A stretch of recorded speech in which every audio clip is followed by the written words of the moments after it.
Hello everyone, this is Zooc, and today I'm doing a Kobold from World of Warcraft. I haven't done a WoW creature in quite a long time, so I figured it was about time I switched it up from StarCraft and Warhammer. I was getting pretty bored of those games myself, so I picked the Kobold because I figured everyone knows the Kobold. Everyone's encountered it throughout their travels in Azeroth. Everyone should be familiar with it. Now, a little background info on what the creature is based off of. The Kobold is supposed to be a creature in Germanic folklore. However, there are many derivations of that word and various forms of it that have been used in throughout the entire Europe. So it's very popular. It's sort of like a fairy, if you want to put it like that. It's not an evil creature. It's sometimes it comes in the form of a child. Other times it's mixed between animal and human. So sometimes they're very helpful. They help with chores and stuff. So the Germanic cultures believed that the kobold was sort of an unseen presence in their homes. So I guess that's why they made it look like a rat in some cases that just spends all their lives in tunnels, and that's the form that Blizzard went with as well to depict this creature. A lot of Blizzard creatures are actually based off of creatures in folklore that a lot of people probably don't know about. I had no idea personally. I thought it was made up, but I did my homework and I found that it was based off a real thing. So that's kind of interesting. But the reason I chose the Kobold also is because I wanted to try out my stylus. And if you're wondering what that is, I made a video about it on my channel, if you're watching this somewhere else, where I explain what the stylus does and what it's used for, and how to make one.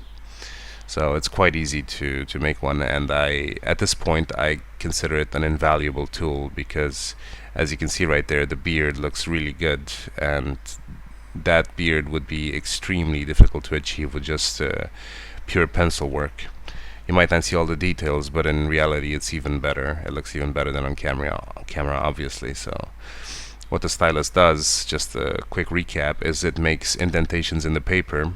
So when you run with your pencil over it, it'll produce a white outline.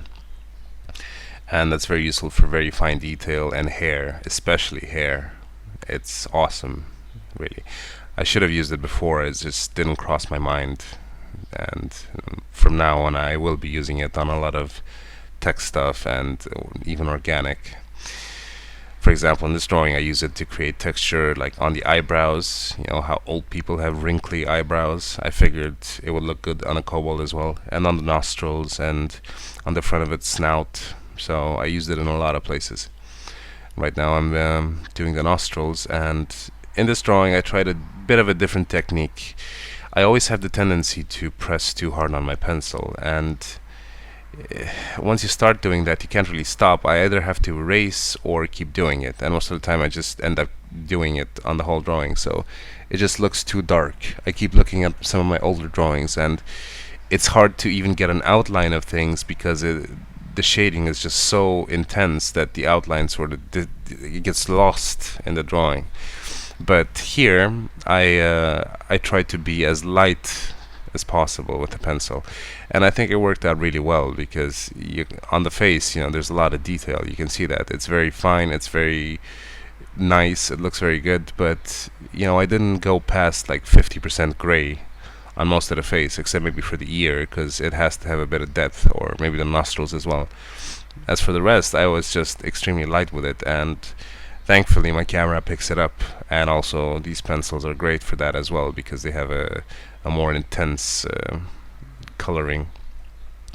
So you can see the stitches under its arm there. I used the stylus for those as well. Just make small indentations in the paper and then just run the pencil over it once, and you create a stitch with a highlight and sort of a shadow.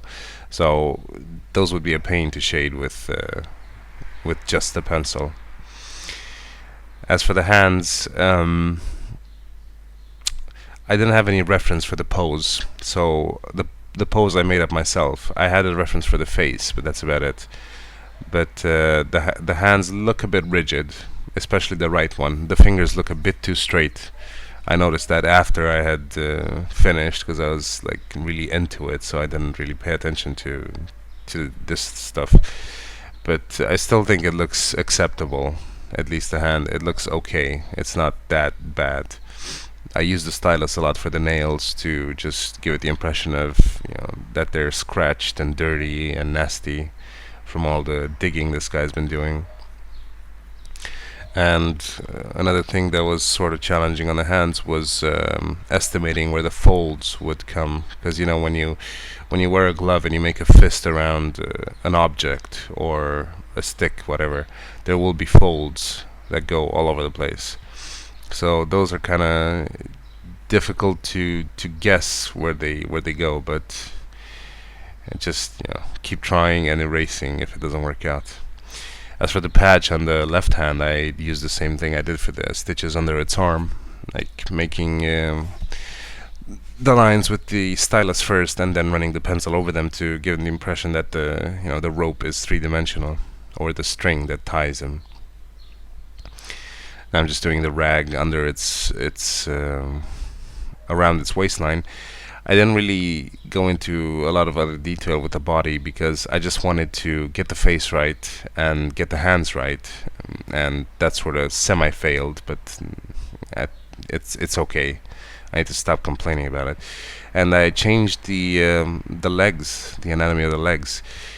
Kobold has very humanoid-like legs, very short, stumpy legs, sort of like a child.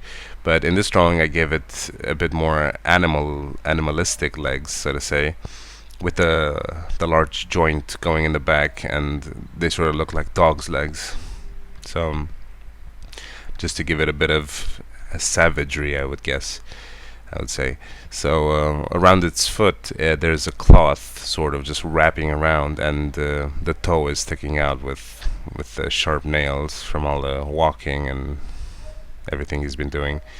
Just doing the handle there that's covered in some strips of rags. And now I'm getting to the pickaxe, making sure that I give it a random wood texture, and also making sure that I give it a core shadow so it looks right.